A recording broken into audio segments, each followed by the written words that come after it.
തട്ടുകടയിൽ കിട്ടുന്ന അതേ ടേസ്റ്റിൽ കപ്പയും പോട്ടിയും ഒന്ന് വീട്ടിലുണ്ടാക്കിയെടുത്തല്ലോ. അത് കുക്കറിൽ ഒരു 10-15 മിനിറ്റിനുള്ളിൽ തന്നെ. അപ്പോൾ അതിനായിട്ട് ഞാനിപ്പോൾ ഇതുപോലെ ഒരു 1 കിലോയോളം പോട്ടി എടുത്തിട്ടുണ്ട് കേട്ടോ. ഈ ഒരു പോട്ടി ചെറിയൊരു കഷ്ണങ്ങളായിട്ട് നുറുക്കിയെടുത്തിട്ട് നമുക്ക് മഞ്ഞൾപ്പൊടി ഇട്ടിട്ടൊന്ന് കഴുകിയെടുത്ത് മാറ്റി വയ്ക്കാം കേട്ടോ. അതിനുശേഷം ദാ ഇതുപോലെ ഞാനിപ്പം 1 കിലോ പോട്ടിക്ക് ഏകദേശം ഒരു 1.5 കിലോളം കപ്പ എടുത്തിട്ടുണ്ട് കേട്ടോ. ഇനി നമുക്ക് മസാല തയ്യാറാക്കാം. ഫസ്റ്റിൽ തന്നെ പോട്ടി വേവിക്കാം കേട്ടോ. ഇഞ്ചിയും വെളുത്തുള്ളിയും പച്ചമുളകും കറിവേപ്പിലയും കൂടെ ഒന്ന് ചതച്ച് മാറ്റി വയ്ക്കാം കേട്ടോ. ഒരു സവാളയും കൂടെ വേണേ. അതിന് ശേഷം നമുക്കത് ഇതുപോലെ ഒരു കുക്കറിലേക്ക് ഒരിത്തിരി വെളിച്ചെണ്ണ എടുത്ത് വെച്ചതിന് ശേഷം ഒരു 1.5 സ്പൂണോളം മല്ലിപ്പൊടിയും 1 സ്പൂണോളം മുളക് പൊടിയും പിന്നെ അതുപോലെ നന്നായിട്ടൊന്ന് വറുത്തിട്ട് നമ്മളൊരു സവാളയോളം ഇതുപോലെ ഇട്ട് കൊടുത്തിട്ട് നമ്മൾ ചതച്ച് വെച്ചേക്കുന്ന ഐറ്റംസിൻ്റെ പകുതി മാറ്റി വയ്ക്കാം. പകുതിയും കൂടെ ഇട്ട് കൊടുത്തിട്ട് ഇതുപോലെ ഒന്ന് ഇളക്കി കൊടുക്കാം കേട്ടോ.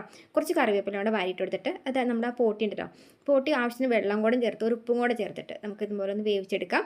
അതിൻ്റെ മുകളിലേക്ക് ആവശ്യത്തിന് ഉപ്പും അതുപോലെ കപ്പയും കൂടെ വാരിയിട്ടിട്ട് ഒരു കുറച്ച് കറിവേപ്പിലയും കൂടെ ഇട്ടിട്ട് കുറച്ചും കൂടെ വെള്ളം ചേർത്തിട്ട് നമുക്ക് ആ ഒരു കപ്പ ഒപ്പം വരാവുന്ന രീതിയിൽ വെള്ളം ചേർത്ത് കൊടുക്കാം കേട്ടോ. ഇത് 4-5 വിസിലടിച്ചിട്ട് നമുക്കത് ഇതുപോലെ ഒന്ന് താളിച്ചെടുക്കാം. ഈ ഒരു താളിച്ചെടുത്തോ കിടിലൻ രുചിയായിരിക്കും, അടിപൊളി ടേസ്റ്റാണ്.